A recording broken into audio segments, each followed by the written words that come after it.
Halo teman-teman, balik lagi di English Side. Hari ini kita bakal bahas topik yang menarik dalam pragmatics, yaitu presupposition. Pernah nggak kalian dengar kalimat yang sebenarnya punya makna tersembunyi? Misalnya, John stop smoking. Tanpa sadar, kita langsung menganggap bahwa John dulu pernah merokok kan? Itulah yang disebut dengan presupposition, asumsi atau informasi dengan latar belakang yang dianggap benar sebelum kalimat itu diucapkan. Penasaran? So let's explore what presupposition really means and why it's important. Yuk kita bahas. Oke, jadi secara sederhana, presupposition itu adalah background information taken for granted. Maksudnya, ketika seseorang ngomong, dia mengasumsikan bahwa pendengar udah tahu atau percaya pada sesuatu duluan. Misalnya, kalimat yang tadi yaitu John stopped smoking. Artinya kita mengandaikan bahwa John dulu memang merokok. Jadi, presupposition itu kayak fondasi makna di balik kalimat yang bikin kita bisa paham maksud sebenarnya. Lalu, kenapa presupposition itu penting? Karena dia bantu kita memahami how meaning works beyond words.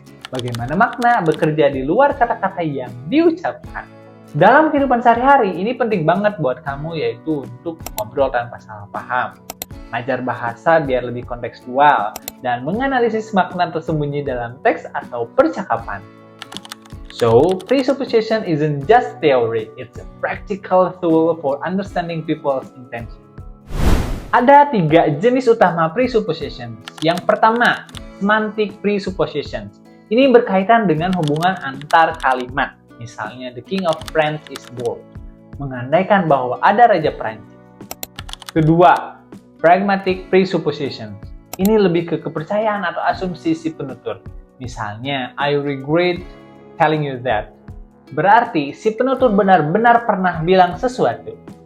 Ketiga, semantico-pragmatic. Campuran keduanya. Ini mempertimbangkan bentuk bahasa atau konteks penggunanya. Presupposition ini biasanya dipicu oleh kata atau struktur tertentu yang disebut dengan trigger. Contohnya, 1. Definite descriptions, seperti the king of France. 2. Effective verbs, seperti knows, realize, dan juga regret. Ketiga, ada change of state verbs, contohnya seperti stop dan juga start. Ada juga yang keempat seperti iteratives, contohnya seperti again, return, dan lain sebagainya. Ada juga structural triggers, seperti it was John who broke the vase, selanjutnya ada after she arrived, selanjutnya ada if I had wings. Semua contoh ini otomatis membawa asumsi tertentu, meskipun nggak diucapkan secara langsung. Yuk kita lihat contoh konkretnya. Contoh yang pertama ada Mary has stopped dating Paul. Presuppositions-nya, Mary dulu pernah pacaran sama Paul. Contoh kedua, John returned to London. Artinya, John pernah ke London sebelumnya. Jadi, tanpa sadar, kita selalu menafsirkan hal-hal yang tidak disebutkan langsung, and that's the power of presupposition. Sekarang kita bahas ternyata ada 2 ciri penting dari presuppositions. Yang pertama ada constancy under negations, yang artinya makna tersembunyi tetap sama meskipun kalimatnya dinaifkan. Contohnya, John stopped smoking dan John didn't stop smoking.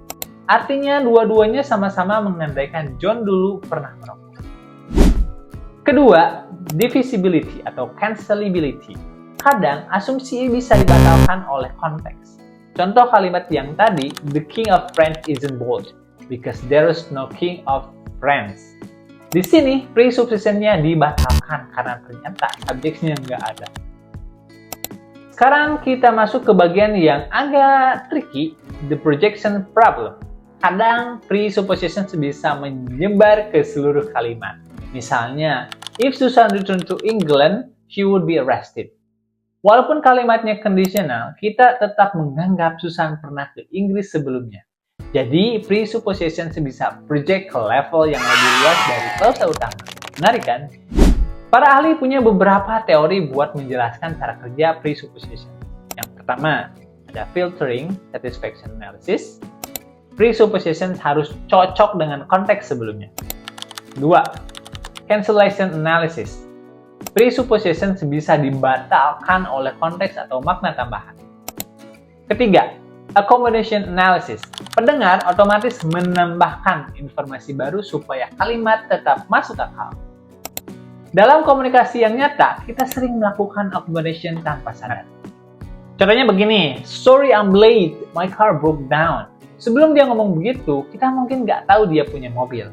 Tapi kita langsung menerima aja informasi itu sebagai sesuatu yang benar. Nah, itu yang namanya accommodation.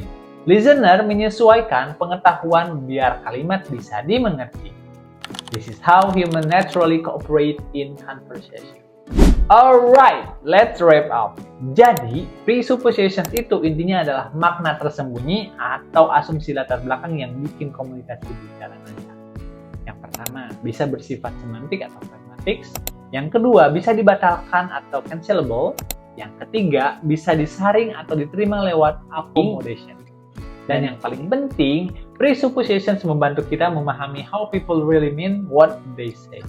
Itu dia pembahasan singkat kita tentang presuppositions in pragmatics. Semoga sekarang kalian lebih peka terhadap makna yang tersembunyi di balik kalimat. Remember, sometimes meaning isn't said, it's presupposed. Thanks for watching and see you next time. Bye-bye.